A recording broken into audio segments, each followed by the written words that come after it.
Good morning everyone. Class 2। आज हम लोग हिंदी व्याकरण पढ़ेंगे।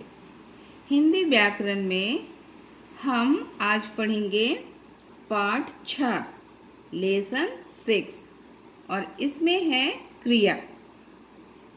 क्रिया हम लोग एग्ज़ाम से पहले भी पढ़ चुके हैं, क्योंकि यह लेसन सेकंड टर्मिनल में आ रहा है, इसलिए मैं इस पाठ को फिर से आपको बतला रही हूँ।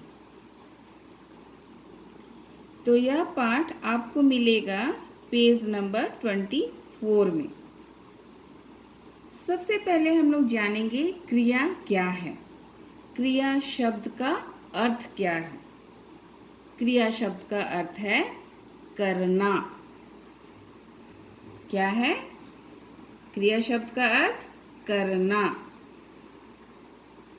हम क्या करते हैं?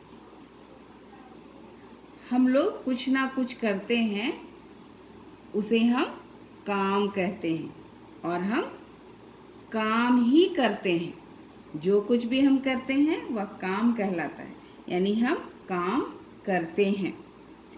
जैसे कि आपकी किताब में कुछ उदाहरण हैं। यहाँ पर मोहिनी किताब पढ़ रही है, यानी कि मोहिनी क्या काम कर रही है? पढ़ने का काम कर रही है, यानी क्रिया कर रही है ना। यहाँ पर हमीदा बाजार जा रही है, यानी कि कौन सा क्रिया कर रही है? जा रही है, जाने की क्रिया कर रही है। यहाँ पर आयुषी नाच रही है, कौन सा क्रिया कर रही है? नाच रही है। एंड वर्षा, वर्षा हो रही है, यानी कि पानी बरस रहा है, यानी बरसने का काम हो रहा है। इस तरह से पढ़ रही है, जा रही है, नाच रही है, हो रही है, ये शब्द हमको क्या बतला रहे हैं? काम होने का बोध करा रहे हैं, यानी काम हो रहा है ये बता रहे हैं। इस तरह से हम क्रिया की परिभाषा लिख सकते हैं। जिन शब्दों से किसी काम के करने या होने का बोध हो उसे क्रिया कहते हैं। क्रिया की परिभाषा क्या होगा? जिन शब्दों से काम के करने या होने का बोध हो उसे क्रिया कहते हैं। जैसे कि आपका यहाँ उदाहरण में बताया गया है।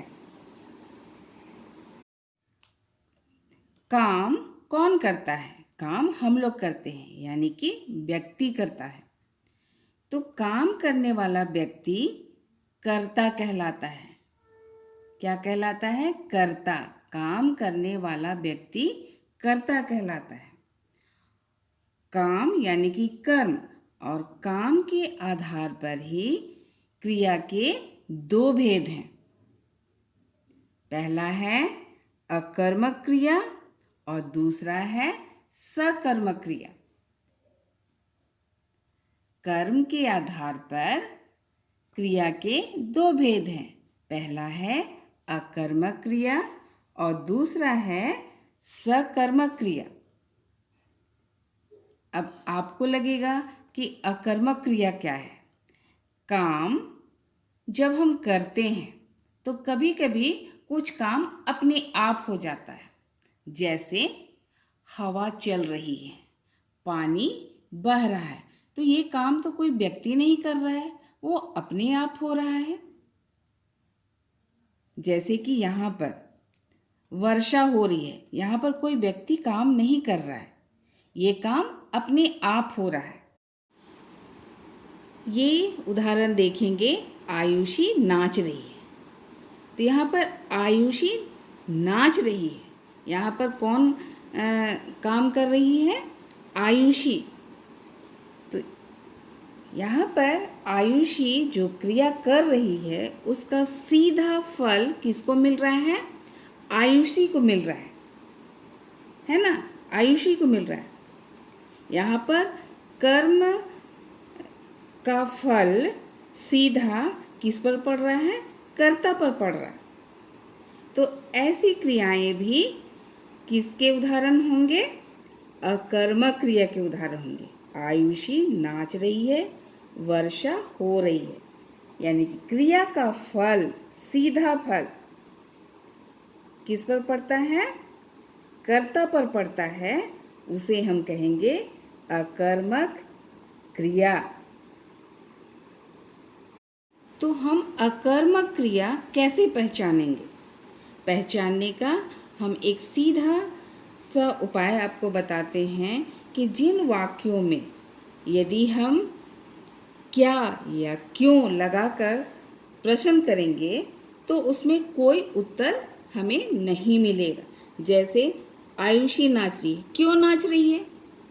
हमको पता नहीं चल रहा है। यहाँ पर वर्षा हो रही है, क्यों हो रही है वर्षा? हमको पता नहीं। तो इस तरह से हमको उसका उत्तर नहीं मिल रहा है। तो ऐसी क्रियाएं अकर्मक क्रिया में होगी। तो इसका परिभाषा हम इस तरह से लिख सकते हैं, जिस वाक्य की क्रिया को कर्म की आवश्यकता नहीं होती उसे अकर्मक क्रिया कहते हैं। क्रिया का दूसरा भेद है सकर्मक क्रिया। जैसे कि यहाँ पर उदाहरण आपका दिया हुआ है, मोहिनी किताब पढ़ रही है, हामिदा बाजार जा रही है। यानी इन वाक्यों को हम देखते हैं और यदि हम सवाल करते हैं क्या या क्यों लगाकर तो हमको उत्तर मिलता है। जैसे मोहिनी किताब पढ़ रही है, मोहिनी क्या पढ़ रही है? तो हम क्या बोलेंगे उसका उत्तर में? किताब पढ़ रही है। उत्तर हमको क्या मिला? किताब पढ़ रही है। तो किताब क्या हो गया? यहाँ पर कर्म हो गया, है ना? कर्म हो गया, यानी मोहिनी किताब पढ़ने की क्रिया को कर रही है। उसी प्रकार हमीदा बाजार जा रही है, हमीदा कहाँ जा रही है? तो बाजार जा रही है। उत्तर क्या मिला हमको? बाजार जा रही है। तो ये उदाहरण सकर्मक क्रिया के उदाहरण हैं।